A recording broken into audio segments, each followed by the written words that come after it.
Hello friends, कैसे हैं आप सब। उम्मीद करते हैं आप लोग काफ़ी अच्छे होंगे, स्वस्थ होंगे, मस्त होंगे और आपकी पढ़ाई भी काफ़ी अच्छी चल रही होगी। तो आइए आज आपका स्वागत करते हैं एक बहुत ही मज़ेदार वीडियो में, जिसमें हम लोग बात करने वाले हैं क्लास 12 के इंग्लिश सब्जेक्ट के बुक सेक्शन से एक बहुत महत्वपूर्ण chapter Macavity the mystery cat के बारे में। और आज इस वीडियो में हम लोग इस चैप्टर के जितने भी इम्पॉर्टेंट MCQs हैं, जितने भी लाइन बेस्ड क्वेश्चन है, सबको हम हल करेंगे। आप कहीं मत जाइएगा और वीडियो को लाइक और शेयर करना एकदम नहीं भूलिएगा। तो आइए आज के सेशन की शुरुआत हम लोग इस शानदार सवाल के साथ करते हैं। हमारा पहला सवाल है, Macavity the mystery cat is written by. देखिए यहाँ पे क्या है कि मैकेविटी जो मिस्ट्री कैट पोएम है ये किसके द्वारा लिखी गई है। तो ये पोएम जो है वह T.S. इलियट महोदय के द्वारा लिखी गई है। किन के द्वारा लिखी गई है बाबू? T.S. इलियट महोदय के द्वारा। बात हम लोग T.S. इलियट महोदय की कर लेते हैं तो इनका जन्म 1888 में होता है और इनकी जो डेथ होती है 1965 यानी 1965 ईस्वी में होती है। और ये जो है वह 20th सेंचुरी यानी 20वीं शताब्दी के जो है वह एक जाने माने विलन पोएट रहते हैं। यानी 20वीं शताब्दी के ये जाने माने क्या रहते हैं बाबू? विलन पोएट रहते हैं। और मैकेविटी होती क्या है? तो मैकेविटी एक कैट होती है जिसको कि मॉन्स्टर क्रिमिनल के रूप में जो है वह प्रोजेक्ट किया गया है यहाँ पे। और T.S. इलियट जो है वह बहुत ही जाने माने राइटर थे और 1948 में इनको नोबेल प्राइज़ भी दिया गया है। 1948 में इनको क्या दिया गया बाबू? नोबेल प्राइज़ भी दिया गया। यह भी क्वेश्चन पूछा जाता है। बात हम लोग जॉन डनी की कर लेते हैं। तो जॉन डनी जो है वह किस प्रकार के पोएट हैं? तो मेटाफिजिकल पोएट हैं। किस प्रकार के पोएट हैं बाबू? मेटाफिजिकल पोएट हैं। कमला दास जी जो है वह कौन सी वर्क्स लिखी हैं? तो कमला दास जी जो है वह माई ग्रैंड मदर्स हाउस लिखी हैं। My grandmother's house, my grandmother's house. और ये जो है वह ऑटोबायोग्राफिकल पोएम है। कैसा पोएम है बाबू? ऑटोबायोग्राफिकल पोएम है। ऑटोबायोग्राफिकल पोएम है, ये भी हम लोगों को याद रखना है। जॉन किट्स के बारे में बात कर लेते हैं। जॉन किट्स जो है वह रोमांटिक पोएट हैं और इन्होंने जो रचना करी है उसका नाम है और टू ऑटोमन। कौन सी रचना लिखी है बाबू? और टू ऑटोमन। क्लियर है? आप इसे निश्चित रूप से याद रखिएगा, बहुत ही इंपॉर्टेंट है। चलते हम लोग अगले प्रश्न की तरफ। हमारा अगला क्वेश्चन कहता है, a master criminal is one who. कहते हैं कि मास्टर क्रिमिनल जो है वह है जो क्या कर सकता है। तो देखिए मास्टर क्रिमिनल जो है वह कानून को ठगने का काम करता है, कानून को भी चकमा दे देता है। वही असली क्रिमिनल है जो कानून को क्या करता है? चकमा दे देता है। तो यहाँ पे हम लोग कह सकते हैं कि मास्टर क्रिमिनल वह है who can defy the law, जो कि कानून को क्या कर सकता है? ठग सकता है। डिफाई का मतलब होता है ठगना या धोखा देना। ठगना या क्या करना? धोखा देना। यानी क्राइम कमिट करके अपने जगह से फरार हो जाना, कानून को चकमा देना, कानून को धोखा देना, यही मास्टर क्रिमिनल का काम है। और मास्टर क्रिमिनल होता कौन है? तो मैकेविटी। कौन होता है बाबू? मैकेविटी होता है, जो क्राइम कमिट करने के बाद उस स्थान से तुरंत जो है वह गायब हो जाता है। अगले प्रश्न की तरफ चलते हैं। द वेस्टलैंड, ये बहुत ही इम्पॉर्टेंट पोएम है, आप निश्चित रूप से याद रखिएगा। ये स्लाइड एकदम BBI है, आप निश्चित रूप से याद रखेंगे। Wasteland, ash Wednesday and four quartets are important works of. देखिए ये सब किन की महत्वपूर्ण रचनाएं हैं? एस वेडनेसडे, ध्यान से देखिएगा, द वेस्टलैंड, फोर क्वार्टेट्स, ये सब जो है वह T.S. इलियट महोदय की बहुत ही जानी मानी रचना है, बहुत ही विलन कंपोजिशन है। किनकी? T.S. इलियट महोदय की। क्लियर है? राइट आंसर यहाँ पे क्या हो जाएगा? Option number 1। यहाँ पे देख लीजिए ध्यान से, द वेस्टलैंड, एस वेडनेसडे और फोर क्वार्टेट्स T.S. इलियट महोदय की क्या है? रचना है। अगले प्रश्न की तरफ चलते हैं। क्वेश्चन है, who can not be catched at crime scene.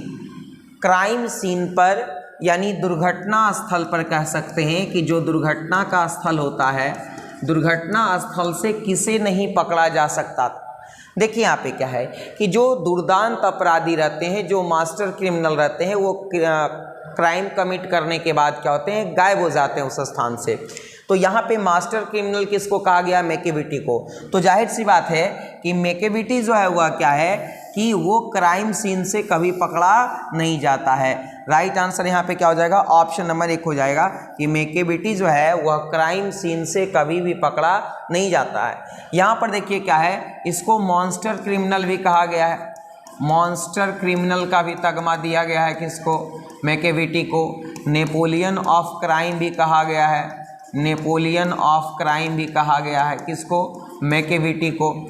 अब देखिए यहाँ पे क्या है, ध्यान से देखिएगा, ये जो प्रश्न है, ये प्रश्न में ये स्पष्ट रूप से जाहिर हो रहा है कि मैकेविटी क्राइम कमिट करने के बाद जो है वह अपने स्थान से गायब हो जाता है। पुलिस इसको खोजते रहती है, फ्लाइंग स्क्वाड इसको खोजते रहता है, लेकिन ये मिलती नहीं है। बात हम लोग अगले प्रश्न की कर लेते हैं। A cat, I am sure, could walk on a cloud without coming through.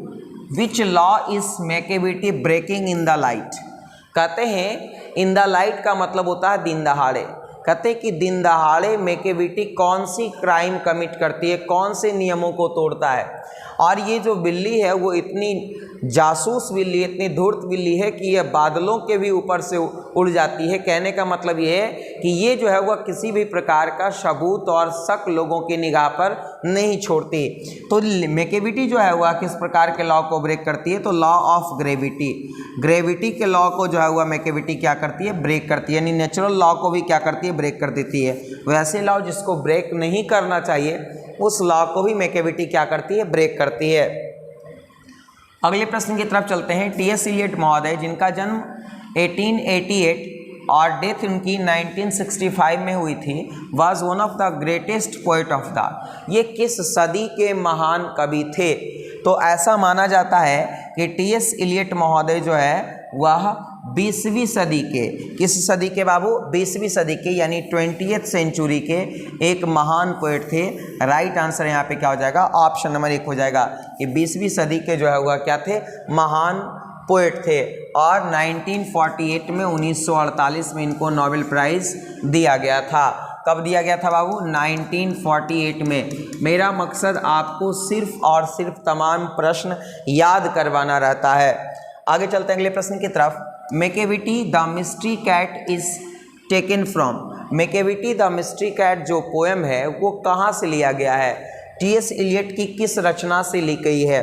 तो देखिए यहाँ पे क्या है, वेस्टलैंड भी टी.एस. इलियट की रचना है, एस वेडनेसडे भी टी.एस. इलियट की रचना है, 4 क्वार्टेट्स भी टी.एस. इलियट की रचना है, old possum books of practical cats भी टी.एस. इलियट की रचना है। लेकिन यहाँ पे Macavity the mystery cat poem जो ली गई है वो टी.एस. इलियट की एक जानी मानी जो पोएम का कलेक्शन है उसको बोलते हैं old possum book of practical cats. यानी राइट आंसर हो जाएगा ऑप्शन नंबर डी, यानी ये old possum books of practical cats नामक जो कलेक्शन है पोएम का, उससे ये जो है वह कविता क्या की गई है, लिखी गई है। इस तरह का क्वेश्चन बहुत बार पूछा जाता है, आप निश्चित रूप से उसे याद रखेंगे। अगले प्रश्न की तरफ चलते हैं। When was the T S. Eliot got Nobel prize. मैं भी बार बार रिमाइंड कर रहा हूँ कि देखिए नोबेल प्राइज से रिलेटेड क्वेश्चन रहता है, आप इसे निश्चित रूप से याद रखिएगा। जिन जिन पोएटों को नोबेल प्राइज़ मिला है आप उनको याद रखिएगा। तो टी.एस. इलियट को नोबेल प्राइज़ कब दिया गया था बाबू, 1948 में। कब दिया गया था, 1948 में। आपको कमेंट करके ये बताना है कि बर्ट्रैंड रसेल को नोबेल प्राइज़ कब दिया गया था। आपको ये कमेंट करके बताना है कि बर्ट्रैंड रसेल को नोबेल प्राइज़ जो है वह कब दिया गया था। ये क्वेश्चन आप कमेंट बॉक्स में कमेंट करके बताएंगे। चलते हम लोग अगले प्रश्न की तरफ। हमारा अगला क्वेश्चन है, what does the poet call Macavity. देखिए यहाँ पे क्या है कि पोएट जो है वह मैकेविटी को क्या कहते हैं। तो पोएट जो है वह मैकेविटी को एक मिस्ट्री कैट कहते हैं। क्या कहते हैं बाबू, मिस्ट्री कैट कहते हैं, रहस्यमयी बिल्ली कहते हैं।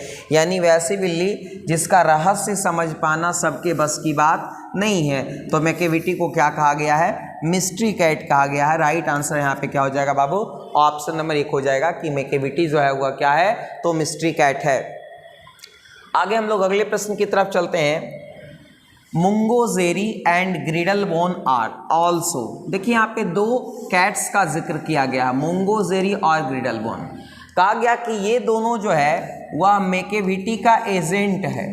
ये दोनों क्या है बाबू? मेकेविटी का एजेंट है और कुछ नहीं है, बस ये दोनों मेकेविटी के क्या हैं? एजेंट्स हैं।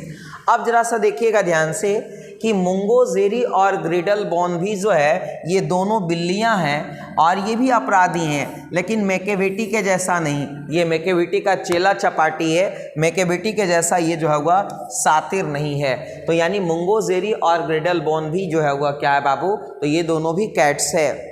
अगले प्रश्न की तरफ हम लोग चलते हैं। इसके पहले आप एक बार वीडियो को लाइक कर दीजिए, अपने दोस्तों के साथ शेयर कर दीजिए और यदि आप हमारे चैनल पे नए हैं तो चैनल को सब्सक्राइब करके बेल आइकन को ज़रूर दबा दीजिए ताकि आप तक लेटेस्ट वीडियो सबसे पहले पहुंच जाए। अगले प्रश्न की तरफ चलते हैं। मेकेविटी मूव्स लाइक का बहुत ही इंपॉर्टेंट क्वेश्चन है। कहा गया कि मेकेविटी जो है वह किस प्रकार से मूव करती है, अपने सर को किस प्रकार से वो मूव करती है। तो मेकेविटी जो है वह अपने सर को सांप के जैसा मूव कराती है। कैसा मूव कराती है बाबू? सांप के जैसा। जैसे सांप देखते हैं ना कि काफ़ी एक्टिव होता है, एकदम सर को उठा करके चारों तरफ जो है वह देखता है कि कहीं कोई खतरा तो नहीं है। उसी प्रकार से सांप की भांति जो है वह मेकेविटी एकदम सजग रहता है और उसी तरह से जो है वह ये मूव करता है। राइट आंसर यहाँ पे क्या हो जाएगा? ऑप्शन नंबर क्या हो जाएगा बाबू? डी हो जाएगा। अगले प्रश्न की तरफ चलते हैं। He is broken every human law, he breaks the law of gravity. ये बहुत इंपॉर्टेंट लाइन है कि मेकेविटी जो है वह हर तरह के नियमों को तोड़ा, जितने भी तरह के नियम हैं इंसान के लिए सारे नियमों को तोड़ दिया और यहाँ तक वो प्रकृति के साथ भी खिलवाड़ कर रहा, प्रकृति के नियमों को भी तोड़ रहा है। तो ये लाइन जो है वह कहाँ से लिया गया है? तो ये लाइन जो है वह मेकेविटी मिस्ट्री कैट से ली गई है। तो यहाँ पर राइट आंसर क्या हो जाएगा? ऑप्शन नंबर बी हो जाएगा। अब देखिए कभी कभी पूछ देता है कि ये लाइन के लेखक कौन है, तो इस लाइन के लेखक जो है वह क्या है? तो इस लाइन के लेखक टी.एस. इलियट महोदय हैं। तो दोनों तरह के सवाल पूछते हैं कि ये लाइन कहाँ से, किस पोएम से लिया गया और इसके जो है वह राइटर कौन है। तो किस पोएम से लिया गया? मेकेविटी मिस्ट्री कैट से। राइटर कौन है? टी.एस. इलियट महोदय हैं। अगले प्रश्न की तरफ चलते हैं। Dice is a master of criminal. कौन जो है वह अपराधियों का मास्टर है? तो अपराधियों का मास्टर कौन है बाबू? तो अपराधियों का मास्टर आपका मेकेविटी है। अपराधियों का मास्टर कौन है? मेकेविटी। और ये जो आप देख पा रहे हैं कि मुंगोजेरी और ग्रिडलबोन ये दोनों कैट्स है और इसके दोनों के बारे में कहा गया कि एजेंट्स ऑफ मेकेविटी, एजेंट्स ऑफ मेकेविटी। ये दोनों कुछ नहीं है, बस मेकेविटी का एजेंट है, मेकेविटी के इशारे पे काम करने का काम करता है। इसके अलावा ये दोनों जो है वह कुछ भी नहीं है। अगले प्रश्न की तरफ चलते हैं। DeFi stands for. डिफाई का मतलब क्या होता है? तो डिफाई का मतलब होता है धोखा देना, ठगना, बात समझ में आ रहा ना, अवमानना करना, अवमानना करना, ठीक है ना। तो यहाँ पे देखिए फ्लॉट और डिजॉवे दोनों का मतलब होता है अवमानना करना। तो यहाँ पर राइट आंसर क्या हो जाएगा? ऑप्शन नंबर बी, यानी फ्लॉट और डिजॉवे ये दोनों का मतलब होता है अवमानना करना। तो डिफाई का मतलब फ्लॉट और डिजॉवे दोनों होगा, यानी right answer option number C, A और बी दोनों सही। अगले प्रश्न की तरफ चलते हैं। Macavity disappears from the place of theft before the dash reach there. Macavity जो है वह डिसअपियर का मतलब होता है विलुप्त हो जाती हैं। मेकेविटी विलुप्त हो जाती हैं, गायब हो जाती हैं from the place of theft, चोरी के स्थान से, चोरी के स्थल से मेकेविटी जो है वह गायब हो जाती है। किसके पहुंचने के पहले? तो जाहिर सी बात है कि चोरी हुई तो पुलिस पहुंचेगी और पुलिस पहुंचने के पहले अपराधी क्या हो चुका होगा? भाग चुका होगा। तो यहाँ पे देखिए राइट आंसर क्या हो जाएगा? राइट आंसर हो जाएगा ऑप्शन नंबर सी हो जाएगा, पुलिस। क्या हो जाएगा बाबू? पुलिस। यानी Macavity disappears from the place of theft. Macavity जो है वह चोरी के स्थान से भाग जाती है, गायब हो जाती है before the police reach there, इससे पहले कि पुलिस वहाँ क्या हो? पहुँचे, दस्तक दे। अगले प्रश्न की तरफ चलते हैं। मेकेविटी इज कॉल्ड। मेकेविटी को क्या कहा गया है? तो मेकेविटी को जो है वह क्या कहा गया बाबू? तो मेकेविटी को मिस्ट्रियस कैट भी कहा गया है। और यहाँ पे ध्यान दीजिएगा, और मैकेविटी को हिडन पाव भी कहा गया है, यानी मिस्ट्रियस कैट और हिडन पाव दोनों कहा गया है। तो राइट आंसर क्या हो जाएगा, ऑप्शन नंबर सी होगा। यानी मैकेविटी जो है वह आपका मिस्ट्रियस कैट भी है और हिडन पाव भी है। ये दोनों शब्द का जिक्र मैकेविटी के लिए किया गया है। इस प्रकार से कुल मिलाकर के देखें तो ये बहुत ही अच्छा क्वेश्चन बनता है कि मैकेविटी आपका मिस्ट्रियस कैट भी है। मिस्ट्रियस मतलब क्या होता है बाबू, रहस्यमयी। मिस्ट्रियस मतलब क्या होता है, रहस्यमयी, है ना। और हिडन पाव मतलब होता है वैसी बिल्ली जो एकदम छुपे रुस्तम हो, जो काम करके भी जो है वो अनजान बनी रहती हो। तो राइट आंसर यहाँ पे ऑप्शन नंबर सी होगा।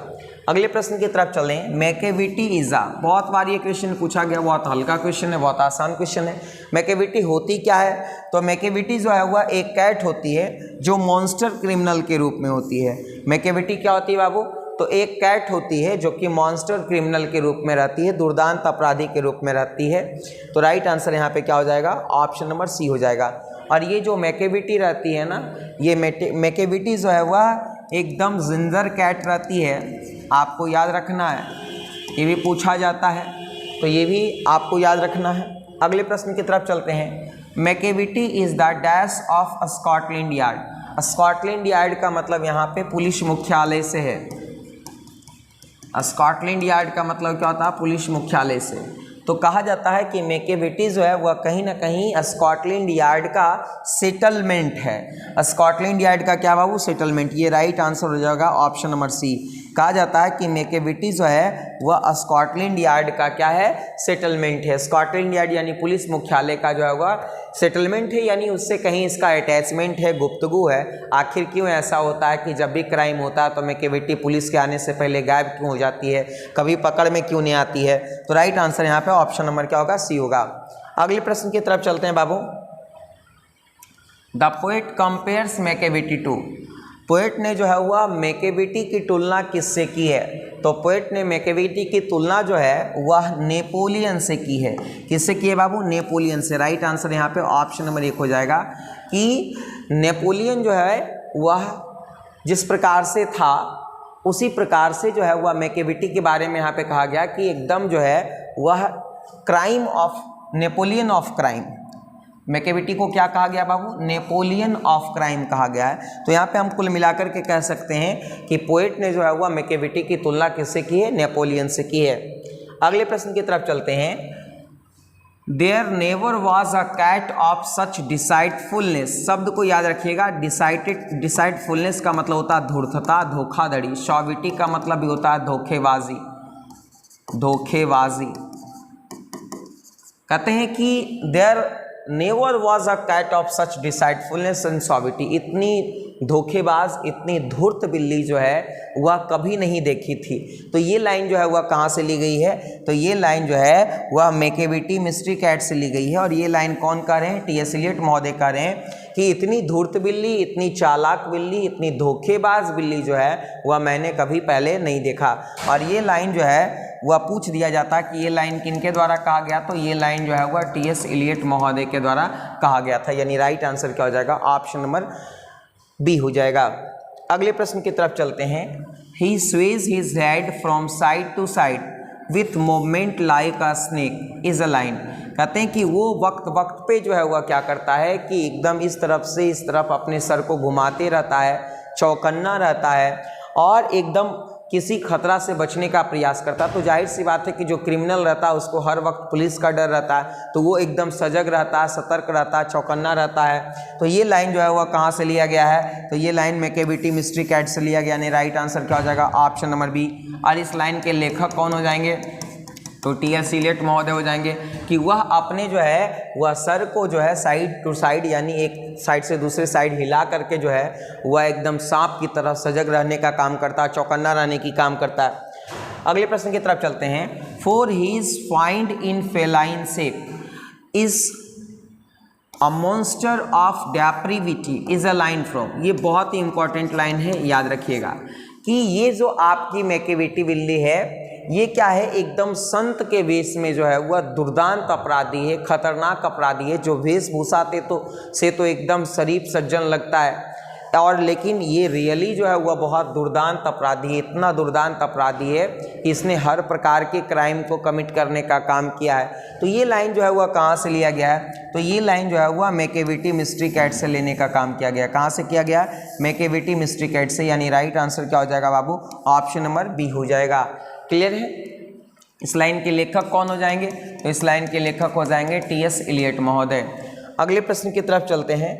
क्वेश्चन है, and his footprints are not found in any file of Scotland Yard. ये बहुत इंपॉर्टेंट है। कहते हैं कि मैकेविटी इतनी धूर्त बिल्ली है, इतनी सॉविटी, इतनी डिसाइडफुलनेस से भरी हुई बिल्ली है कि आज तक स्कॉटलैंड यार्ड में यानी पुलिस मुख्यालय में उसके खिलाफ कोई शिकायत या कोई सबूत जो है वह नहीं मिले हैं। यही बात कहा जा रहा है कि and his footprints are not found in any file of Scotland Yard. आज तक स्कॉटलैंड यार्ड यानी पुलिस मुख्यालय के किसी भी फाइल में इसका कोई भी नाम या कोई भी सबूत दर्ज नहीं है। तो ये लाइन जो है वह कहाँ से लिया गया है? तो ये लाइन मैकेविटी मिस्ट्री कैट से लिया गया, यानी right answer option number B हो जाएगा। लाइन बेस्ड क्वेश्चन बहुत इंपॉर्टेंट है और बहुत ही फ्रीक्वेंटली पूछे जा रहे हैं, इसलिए आप निश्चित रूप से उसे याद रखेंगे। अगले प्रश्न की तरफ चलते हैं। और इंगेज्ड इन, इंगेज्ड के साथ कौन सा प्रीपोजिशन लगता है बाबू? तो इंगेज्ड के साथ इन प्रीपोजिशन लगता है, ये याद रखिएगा। और engaged in doing complicated long division sums. कहते हैं कि मैकेविटी जो है जब क्राइम कमिट कर देती है या आप उसे जब चौराहे पे देखेंगे तो एकदम ऐसा वो खोया हुआ रहता है जैसे कि वो बड़ा बड़ा जोड़ घटाव बना रहा हो, बड़े बड़े हिसाब किताब में लगे हों, क्या सोच रहा हो, किसकी प्लानिंग कर रहा हो, मतलब वो अपने प्लानिंग में क्या रहता है? मस्त रहता है। कौन भाई? मैकेविटी। और मैकेविटी क्या रहती है? एक मॉन्स्टर क्रिमिनल, एक बिल्ली रहती है। राइट आंसर यहाँ पे क्या हो जाएगा? ऑप्शन नंबर बी हो जाएगा। और इस लाइन के जो लिखने वाले पोएट हैं वो कौन है? टी.एस. इलियट महोदय। टी.एस. इलियट महोदय ने कहा था मैकेविटी के बारे में कि और engaged in doing complicated long division sums, यानी वो बड़े बड़े जोड़ घटाव गुना भाग यानी अपने बारे में वो करते रहता, क्या करना कैसे करना ये वो। चलते हैं अगले प्रश्न की तरफ। And when you think he is half asleep he is always wide awake is a line from. ये बहुत ही इंपॉर्टेंट लाइन है कि मैकेविटी जो है वह इतना शातिर है कि जब कभी भी कोई सोचता है कि मैकेविटी जो है वह सोई हुई है, नींद में है, लेकिन उस वक्त भी वो जगी होती है। मतलब कभी भी वो केयरलेस नहीं होती है, हमेशा वो विजिलेंट होती है, चौकन्ना होती है, कहीं कोई पुलिस ना आ जाए, कोई हमको पकड़ के ले ना जाए। इस तरह से जो है जब कभी भी कोई आम लोगों के मन में ये ख्याल आता है बिल्ली ये मैकेविटी सोई हुई है, नहीं, सोते हुए भी वो जगी होती थी और हमेशा वो चौकन्ना होती थी, सतर्क होती थी, किसी भी खतरे से बचने के लिए सजग होती थी। तो ये लाइन भी जो है वह कहाँ से लिया गया? तो ये लाइन भी मैकेविटी मिस्ट्री कैट से लिया गया, यानी राइट आंसर क्या हो जाएगा? ऑप्शन नंबर बी हो जाएगा। और इस लाइन के भी लेखक कौन होंगे बाबू? टी.एस. इलियट होंगे। आप निश्चित रूप से इसे याद रखिएगा। तो दोस्तों उम्मीद करते हैं कि ये वीडियो आपको काफ़ी अच्छा लगा होगा, आपको बहुत मज़ा आया होगा। तो आप एक बार जल्दी से वीडियो को लाइक कर दीजिए, अपने दोस्तों के साथ शेयर कर दीजिए और चैनल पे नए हैं तो सब्सक्राइब करके बेल आइकन को ज़रूर दबा दीजिए। आज के लिए इतना ही, बहुत बहुत धन्यवाद आपका।